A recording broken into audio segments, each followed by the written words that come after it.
In The Empire Strikes Back, Vader cuts Luke's hand off in their climactic fight. His hand falls and he clings for dear life. But what if his hand kept his power? What if someone found the hand and used the Force with it to change the fate of the galaxy? The hand fell down the wind chamber. Bespin's air vents sucked it into the disposal chute, ready to send it hurtling out of the life zone and into the gas giant's center. But Cal knew a good find when he saw it. The boy leapt across the chamber, grabbing the hand. Ew, gross! He looked at the hand whose base was burned off. No way! Nia, his best friend, said. A lightsaber! She grabbed a silvery object, and Cal put his hand on it. No way, it was in his hand, so it's mine. That's not how it works, she smiled. Bzoom. She turned the lightsaber on. The blue blade of the saber almost stabbed Cal in the face. He fell back, crawling away from her in the tunnel. Are you crazy? I'm sorry. Turn it off. She turned the saber off. The blade was blue. I thought they were only red, Cal said. He'd seen Darth Vader on the mining station earlier. His saber was red as blood. Guess not, Nia said. My father said the blue ones were for the Jedi. Cal looked at the disembodied hand in his hands. This was a Jedi's hand? I'll trade you for it, Nia said. No.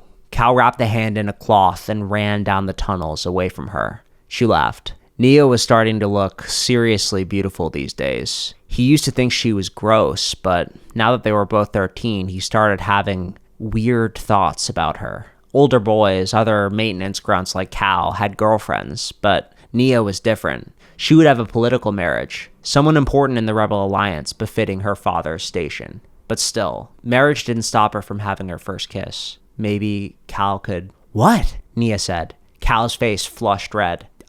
Don't cut your head off with that thing, he said to her. Then he ran down the hallway, right into a crowd of stormtroopers. Halt! They screamed. Cal didn't know much about stormtroopers, but he knew if they caught him with his hand, he was in big trouble. Cal turned around and ran back. Nia, run!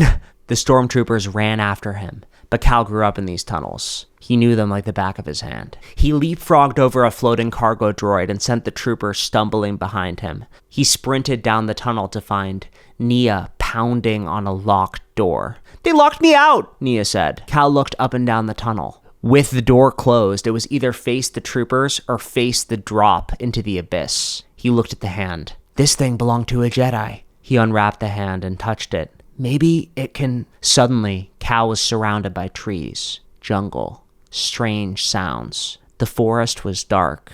It was night. Even though it was only trees, Cal felt he was being watched. The trees moved. Between them was an old man in a black robe. His eyes glowed yellow. The old man reached out to Cal, his hands white like bone. He licked his lips. His teeth were black. Cal was paralyzed by fear. But then, Cal moved. He didn't step away from the old man, whose fingers were inches from his face. He floated. Somehow he was floating away from him. The old man screamed. He erupted in dangerous blue electricity, but Cal was floating away faster, away from the old man, towards a small cottage filled with light, with a small green creature inside. The creature reached out with both hands, powerful energy emitting from it. Cal landed on his butt in the middle of the cottage. The creature opened his eyes. His eyes were full of laughter and love and safety. Accomplish anything you can. Strong in you, the Force is. Nia slapped Cal in the face. He snapped out of the vision. The stormtroopers were running down the hallway. Cal held the hand up. What are you doing? Nia said. Hide us, Cal said. Please? The stormtroopers rounded the corner. They looked at the door Nia was pounding on, then out at the opening into the abyss, right where Cal and Nia were standing, protected by only a hand. They didn't see them.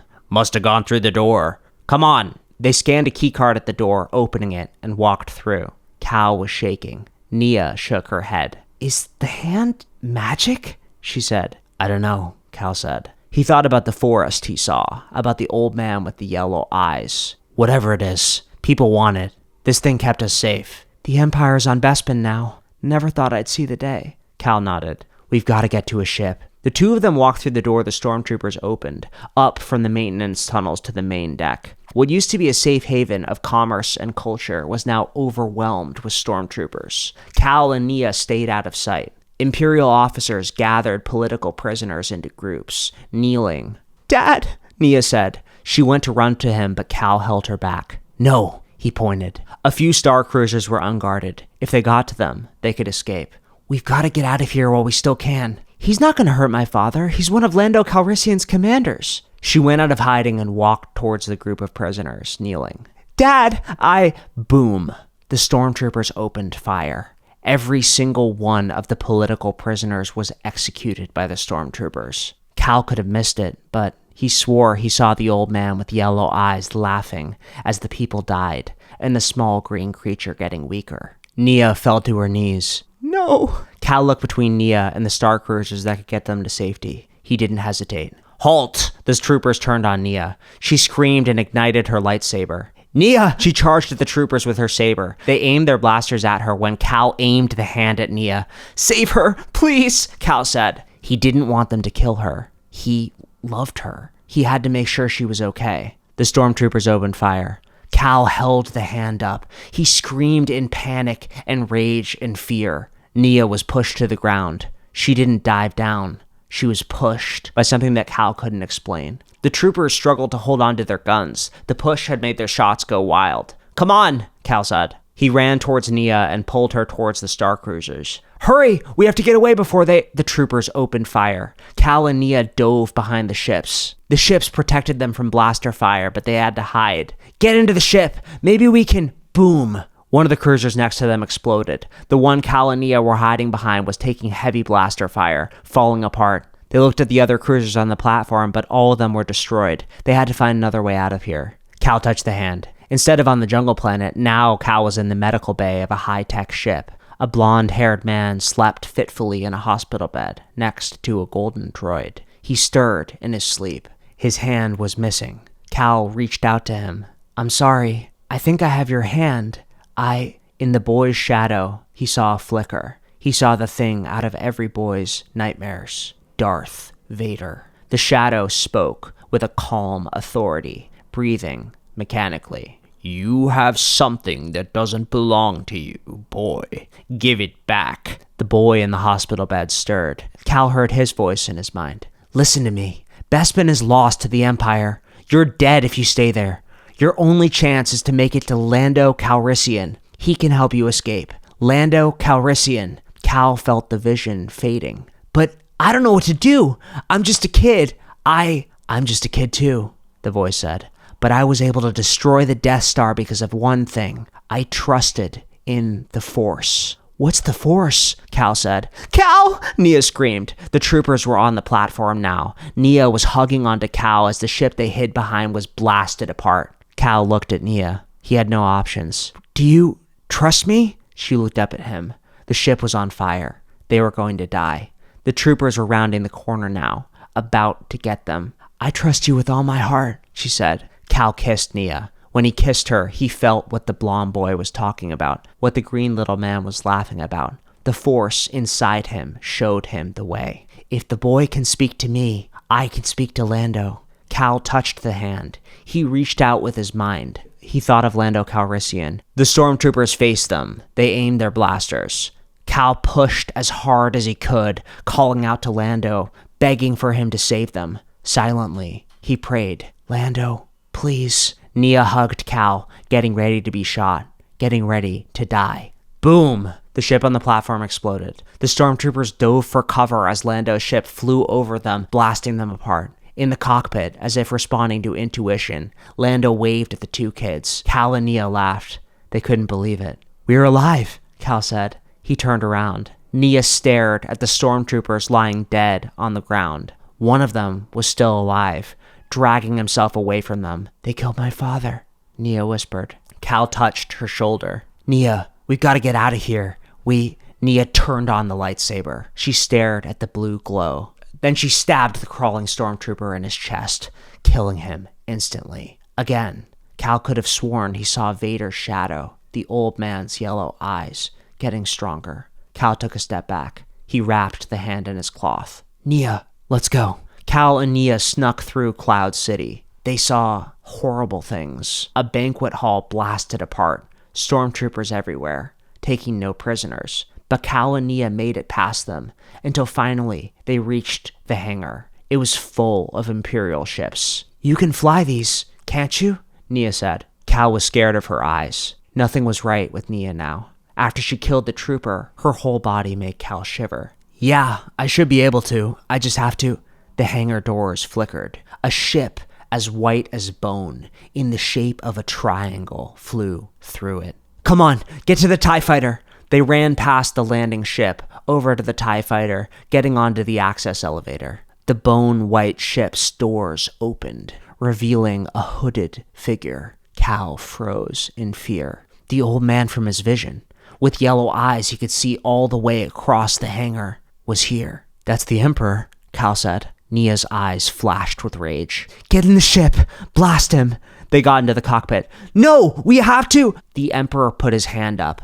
The TIE fighter fell apart into pieces, then melted into ash. Cal wiped the ash from his face and tried to grab the hand. Maybe the force from it would... You killed my father! Nia turned on the lightsaber and ran at the Emperor. He smiled. The Emperor let Nia run straight to him. No! Cal screamed. Cal unwrapped the hand and tried to use it. Die! Nia screamed. She slashed at the Emperor with the lightsaber, but the Emperor shocked her with lightning. Nia jerked and cried out in pain. Cal screamed. He tried to use the hand to save her, but there was no use. Nia fell to the ground. All the life had left her eyes. Nia, the girl he'd loved since forever, was dead. Cal felt a flash of rage. His blood ran hot. He wanted to use the hand and attack the Emperor, but he couldn't. He fell to his knees in front of the old man. You've got me. I surrender. The old man walked up to him, looked over him with his yellow eyes. He was 1,000,000 times more terrifying in real life. He didn't say anything. Cal presented the hand to the Emperor. I give you this object. With it, I was able to use the Force and trick your soldiers. I'm sorry. The Emperor chuckled. So passionate, child. Such anger can be shaped. He grabbed the hand and looked at it, then tossed it over his shoulder like trash. The Force does not come from body parts of a dead Jedi. It comes from within. The hand was not using the Force, child. It was you. Cal's eyes widened. It was... The Emperor shocked Cal. The pain arced up his hands and feet. It made his body erupt in fire. Your anger is your tool, young one, but you are too weak. Cal fell to the ground, his skin steaming. Die slow, and let your foolishness strengthen your resolve in the dark side. The Emperor picked up Nia's lightsaber off the ground, the one they never should have had. He chuckled. If you survive, maybe you are strong enough for the dark side of the Force. He got back into his ship and flew away. Cal crawled across the floor. His flesh, his whole body was steaming. He saw Nia's body next to him. She was dead. She wasn't coming back. He wanted to give up. He felt all the pain and suffering tenfold as he dragged his body across the floor to another TIE fighter in the hangar. He almost died on the access elevator. He reached up for the button, the one that would lift him into the cockpit, to safety. He reached out with his mind and saw 2 paths. The darkness, the old man, pushing the troopers on the bridge.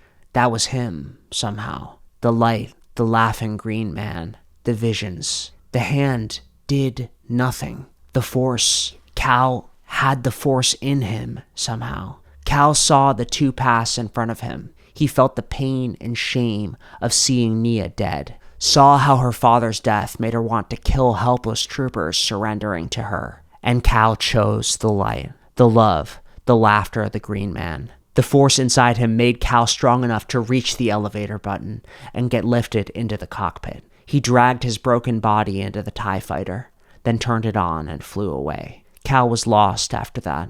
He flew from planet to planet, crying himself to sleep every night, thinking about Nia and all the others who died at the hands of the Emperor. I could have killed him, he thought. He tried to join the Rebel Alliance, tried to explain he could use the Force to them. They laughed him away, told him to come back and join up if he was serious when he was older. Cal tried to use the Force, but it didn't come. All his anger and pain and shame was too much. He wanted to use the Force, but he didn't want to turn into a monster like the Emperor. One day, when Cal was tossing and turning in bed, he opened his eyes, and he felt the presence of a small green planet calling to him. He hesitated. He didn't know if he should go. It had been so long. But he thought of the path he chose, and he started his TIE Fighter's engines. He landed on the small green planet. The whisper he heard was calling to him, in the trees, in the woods, everywhere. The light above them, and the shadows calling him to go deeper. He found the stone temple, and